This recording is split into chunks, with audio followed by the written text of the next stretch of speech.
اعوذ باللہ من الشیطان الرجیم بسم اللہ الرحمن الرحیم وَإِذَا كُنْتَ فِيهِمْ فَأَقَمْتَ لَهُمُ الصَّلَاةَ فَلْتَقُمْ طَائِفَةٌ مِّنْهُمْ مَعَكَ وَإِذَا اور جب كُنْتَ تم ہو فِيهِمْ ان میں فَأَقَمْتَ تو قائم کر لہم ان کے لیے صلاۃ نماز فلتقم تو پاس کھڑا رہ طائفتن ایک گروہ منہم ان میں سے معاکا تیرے ساتھ فلیاخذوا اور پکڑے اسلحتہم اپنے ہتھیار فاذا سجدوا اور جب وہ سجدہ کر لیں فلیکونوا تو ہو جائیں پس وہ ہو جائیں من ورائکم آپ کے پیچھے بلتاتی اور آئے طائفتن اخرى دوسرا گروہ لم یصلوا نہیں پڑھی جس نے نماز فلیصلوا تو وہ ادا کریں نماز معاکا تیرے ساتھ ولیاخذوا اور پکڑیں حذرہم اپنے بچاؤ کا سامان واسلحتہم اور اپنے ہتھیار ودّا چاہتے ہیں الذین کافروا جو کہ کافر ہیں لو تغفلون کہ کاش تم غافل ہو جاؤ ان اسلحتکم اپنے اسلحے سے وامتعاتکم اور اپنے سامان سے فیمیلون علیکم میلۃ واحدہ تو وہ ایک بار ہی حملہ کر کے تم پر ٹوٹ پڑے ولا جناح اور نہیں ہے گناہ علیکم تم پر ان کانا اگر ہو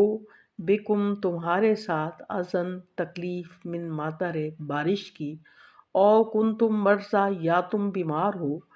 ان تضعوا کہ تم رکھو اسلحتکم اپنے ہتھیار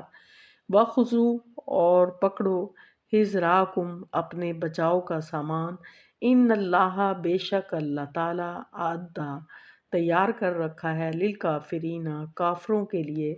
عذابا مہینا رسوا کرنے والا عذاب۔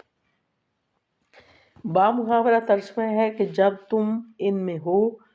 اور ان کے لیے نماز کھڑی کرو تو چاہیے کہ ان کی ایک جماعت تمہارے ساتھ اپنے ہتھیار لیے کھڑی ہو، پھر جب وہ یہ سجدہ کر چکے تو یہ ہٹ کر تمہارے پیچھے آ جائیں اور دوسری جماعت جس نے نماز نہیں پڑھی وہ آ جائیں اور تیرے ساتھ نماز ادا کریں اور اپنا بچاؤ اور اپنے ہتھیار لیے رہے۔ کافر چاہتے ہیں کہ کسی طرح تم اپنے ہتھیاروں اور اپنے سامان سے بے خبر ہو جاؤ تو وہ تم پر اچانک دھاوا بول دیں۔ ہاں، اپنے ہتھیار اتار رکھنے میں اس وقت تم پر کوئی گناہ نہیں جب کہ تم تکلیف میں ہو یا بوجہ بارش کے یا بیماری کے سبب، اور اپنے بچاؤ کی چیزیں ساتھ لیے رہو، یقیناً اللہ تعالیٰ نے منکروں کے لیے ذلت کی مار تیار کر رکھی ہے۔ تو یہاں جو ہے نماز خوف جو ہے وہ پڑھنے کا طریقہ جو ہے وہ مسلمانوں کو بتایا گیا ہے کہ جب مسلمان اور کافر کی جماعتیں جو ہیں آمنے سامنے میدان جنگ میں کھڑی ہوں تو ایک لمحے کے لیے بھی مسلمانوں کو غفلت کا مظاہرہ نہیں کرنا چاہیے، اور یہ غفلت جو ہے بہت خطرناک ہو سکتی ہے۔ تو کافر جو ہیں وہ تو چاہتے ہیں کہ کوئی انہیں موقع ملے اور وہ اچانک حملہ کر دیں، تو اگر نماز کا وقت ہو جائے تو صلاۃ خوف پڑھنے کا حکم ہے، جس کی کئی صورتیں ہیں،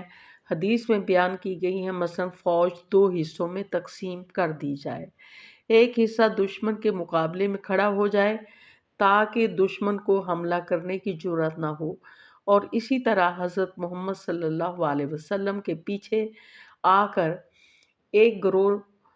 نماز پڑھی، جب کہ دوسرا گروہ جو ہے وہ پیچھے کھڑا ہو، اور جو نماز سے فارغ ہو جائے وہ پہلے گروہ کی جگہ مورچہ زن ہو جائے اور پہلا گروہ نماز کے لیے آ جائے۔ اور بعض احادیث میں اس طرح سے بتایا گیا ہے کہ نبی صلی اللہ علیہ وسلم نے دونوں گروپوں کو ایک ایک رکعت نماز پڑھائی۔ اس طرح آپ کی 2 رکعت اور باقی فوجیوں کی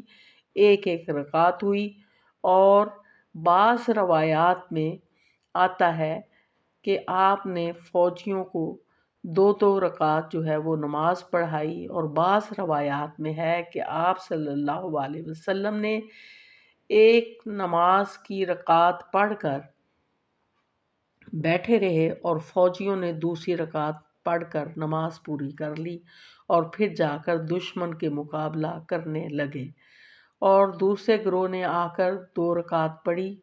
اور حضرت محمد صلی اللہ علیہ وسلم نے 2 رکعتوں کے بعد سلام پھیر دیا۔ اس طرح آپ کی بھی 2 رکعت نماز ادا ہوگی اور فوج کے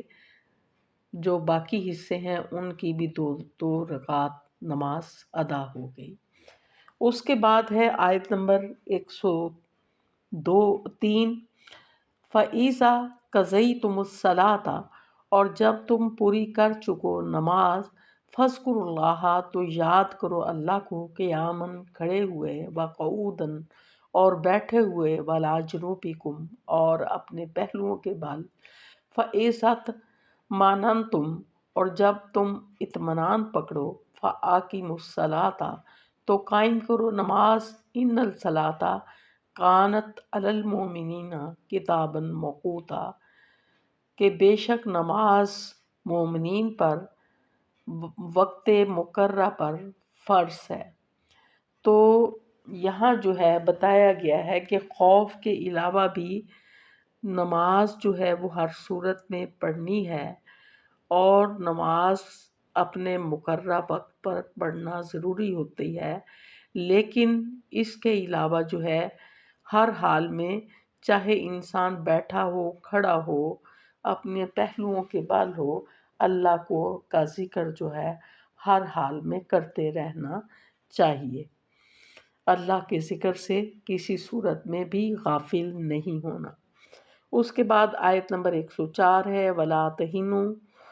اور نہ تم کمزوری دکھانا، فِي ابْتِغَاءِ تلاش کرنے میں، یعنی پیچھا کرنے میں، قوم دشمن کا، کہ دشمن کا پیچھا کرنے میں آپ کمزوری نہ دکھانا۔ ان تکونوا تعلمون، اگر تمہیں کوئی تکلیف پہنچی ہے، فإنہم یعلمون، تو بے شک انہیں بھی تکلیف پہنچی ہے، کما تعلمون، جیسے کہ تمہیں تکلیف پہنچی ہے، وترجون، اور تم امید رکھتے ہو، من اللہ، اللہ سے، ما لا یرجون، جو کہ وہ امید نہیں رکھتے، وکان اللہ علیم حکیما، اور بے شک اللہ تعالیٰ جاننے والا اور حکمت والا ہے۔ تو یہاں یہ بتایا گیا ہے کہ دشمن کا تعاقب کرنے میں کمزوری نہیں دکھانی چاہیے، کہ دشمن جو ہے وہ واپس پلٹ بھی سکتا ہے اور مسلمانوں کو نقصان بھی پہنچا سکتا ہے۔ تو یہ نہ ہو کہ آپ تھکاوٹ کی وجہ سے کمزوری دکھانے لگو۔ تو جس طرح سے تمہیں تکلیف پہنچی ہے اور تم تکلیف میں مبتلا ہو، اسی طرح ان کو بھی تکلیف پہنچی ہے، لیکن تمہارا پاس ایک امید ہے کہ تم اللہ سے اجر کی امید رکھتے ہو، لیکن وہ لوگ جو ہیں وہ اللہ سے کسی قسم کی امید نہیں رکھتے۔ بے شک اللہ تعالیٰ جو ہے وہ خوب جاننے والا اور حکمت والا ہے۔ اس کے بعد آیت نمبر 105 ہے اِنَّا أَنزَلْنَا عَلَيْكَ الْكِتَابَ بِالْحَقِّ، بے شک ہم نے آپ کے اوپر کتاب جو ہے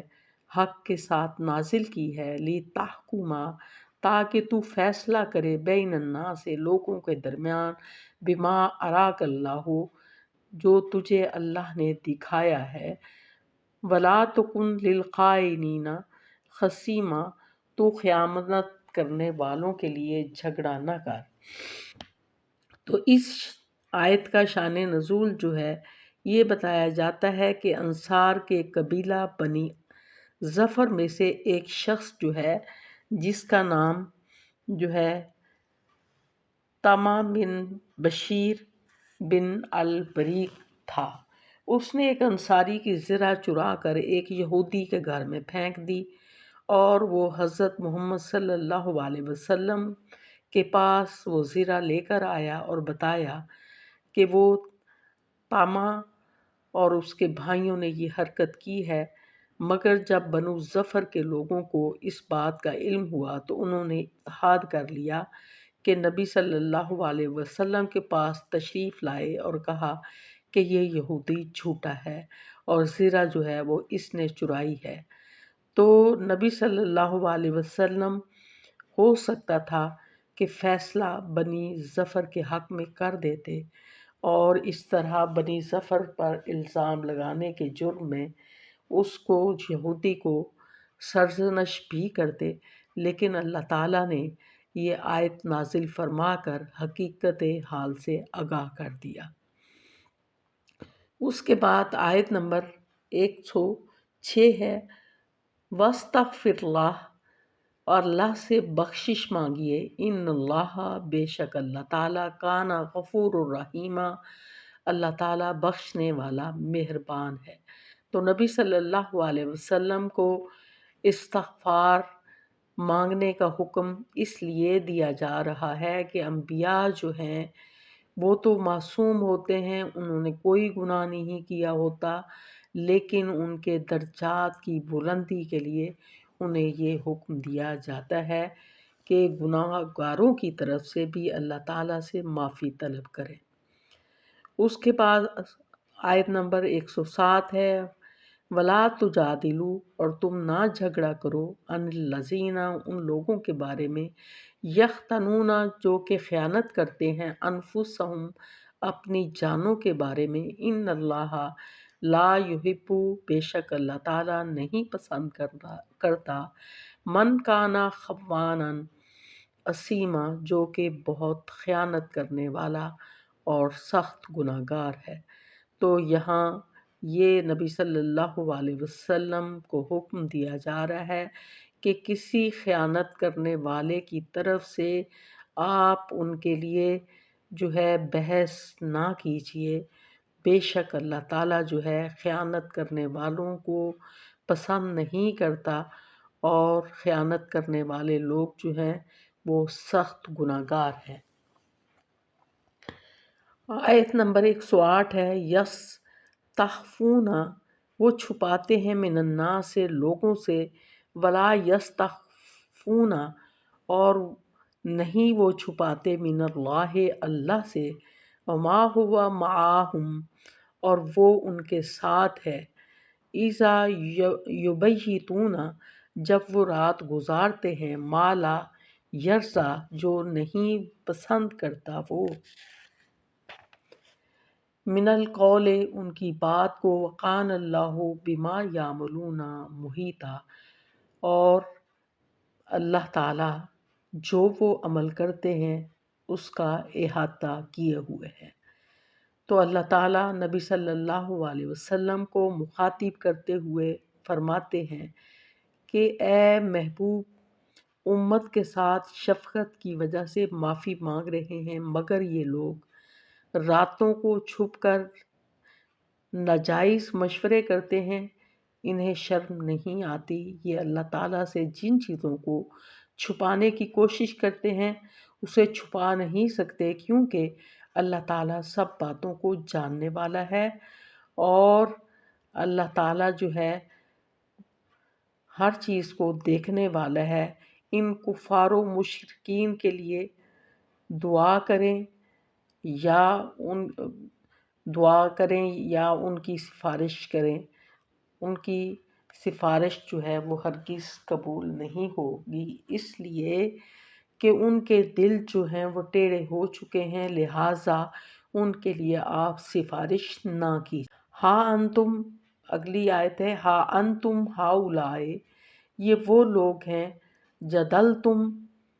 تم نے جھگڑا کیا، عنہم، ان سے، فی الحیات الدنیا، دنیا کی زندگی میں، کہ سنو یہ وہ لوگ ہیں جو دنیا کی زندگی میں ان کی طرف سے بحث کرتے ہو، وَمَن يُجَادِلُ اللَّهَ،